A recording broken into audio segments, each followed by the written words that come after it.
Hi guys, welcome back. Do you want to see the most politically correct, tailored to today's progressive woke ideology propaganda sitcom that glorifies the left radical movement in a megastore? Then this is the show for you. Ranked at 7.8 in IDMB and 93% in Rotten Tomatoes, this show unfortunately has very less to laugh about, but a lot more to be terrified of and be brainwashed about. Honestly, in the 6 seasons in this series, I must have laughed at most 10 times. For the rest, I was just sitting there staring at these old people complaining about their mediocre jobs that they never actually do, with no desire to leave it or aim for better lives. The cast is an interesting cocktail of people the left or the woke find acceptable. A Latino woman who was a teen mom, an Asian woman who is a teen mom, a Filipino who is accidentally an illegal immigrant who is also gay, a disabled black guy with dry humor, a strong manly woman, a weak codependent overweight woman, a lot more multi-ethnic characters, and the white male protagonist tame and obedient to the woke ideology.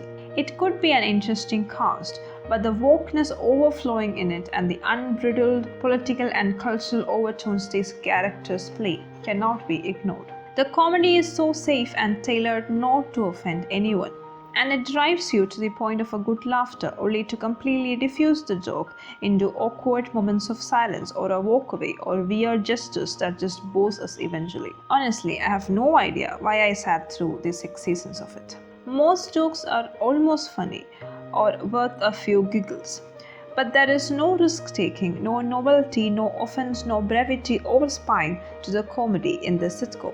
Oh yeah, and some knockoff jokes from Friends series and sometimes the entire plot lines from that show. Netflix recommended this series to me after I finished Brooklyn Nine-Nine, and it honestly made me miss and yearn for watching it again. Because I really missed the bold, offensive, dangerous, over-the-edge comedy in Brooklyn Nine-Nine. In Superstore, I can guarantee you that there is no misogynistic jokes, no puns on women, no jokes on homosexuality, no jokes on sexuality, no jokes on overweight people or obesity or unhealthy food habits, no jokes that relate to race, ethnicity, culture, or country. But there are all of these too. There are sexist jokes at the expense of men. There are no jokes on women's bodies or bodies of gays, transgenders, the whole LGBT community, but there are lots of jokes on men's bodies and their masculinity. There are no multi-ethnic cultural jokes, but there are a lot of jokes on white males. No multi-religious jokes, but a lot of ones on Christian faith.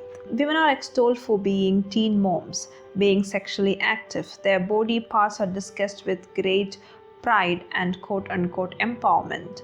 But men are trashed left and right, especially the white males who are proud of their culture, country, or sexuality are in big trouble in this show. So are Christians. The funniest thing about this sitcom, I feel, is that it is staged in a mega store where people work for maintaining a livelihood rather than following their passion or seeking better means to live. And the whole world gets educated through these people on issues like climate change, women empowerment, LGBT rights, immigrant issues, multiculturalism, and so on. Do you remember the last time you went to buy groceries and realized that your life was a big lie because women have lesser pay? Gays don't feel comfortable in life sometimes. Scientists believed that this world would end for the last 5 decades and they continue to do so. That immigrants need legal papers to enter the country. In fact, the entire theory of climate change is covered in this series, so you really don't have to go anywhere else to learn about it. They will educate you about it. A show that is staged in a superstore, which is practically a heap of plastic with tons of waste and carbon footprint, will teach you about climate change and environmental protection. Yep, you heard that right.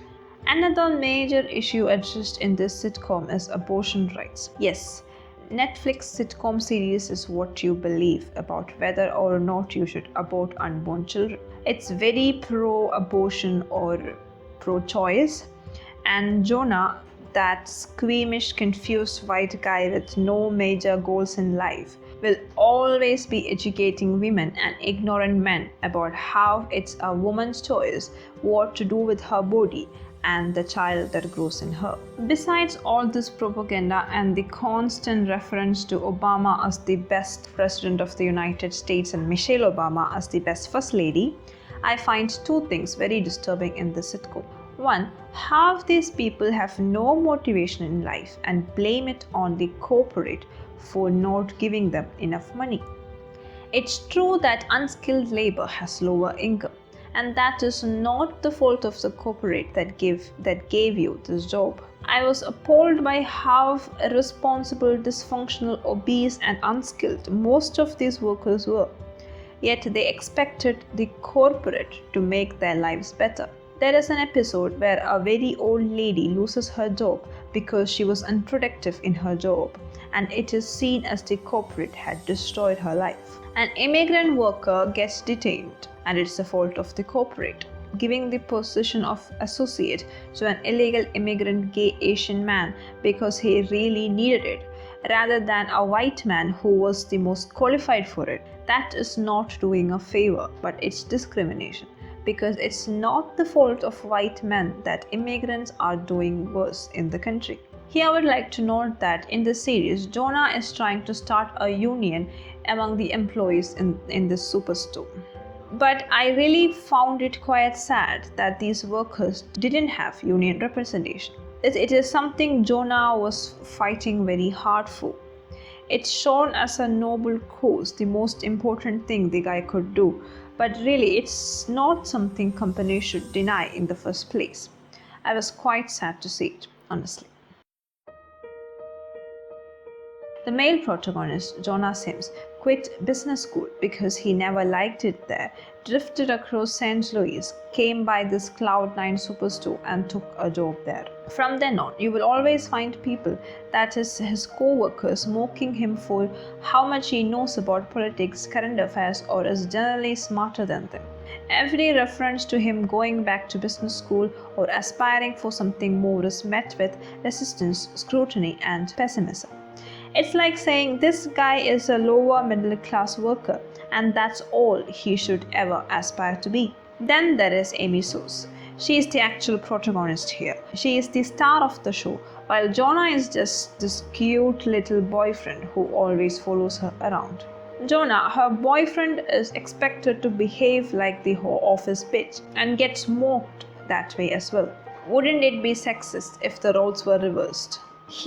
Doesn't this guy, smarter than her and much younger than her, with better things to do than work in a superstore, have a future of his own? How is that equality? Should men start doing women's bidding from now on? Shouldn't men focus on their lives that does not revolve around their girlfriends, spouses, or partners? Where will humanity go if men won't focus on themselves? Instead, become a quote-unquote feminist ally or a female empowerment champion by not spreading his wings and flying, rather hiding under the warmth of his quote-unquote strong, independent women. I know most people think I'm being misogynistic here, but we cannot dial down human masculinity for safeguarding the fragile feelings of some women. Women are strong and independent, and they should be for all means and purposes. But a strong masculine figure is nothing but an asset to humanity, and every man should aim towards nurturing this masculine nature.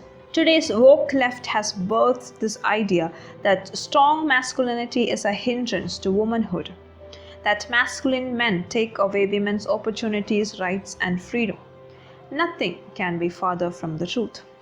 Men being masculine, strong, and self-actualized will not hinder women. Women being strong, independent, and self-actualized should not hinder men either. We have different roles to play, and we should always support one another while creating a future we dreamed about for ourselves and by ourselves. That is equality.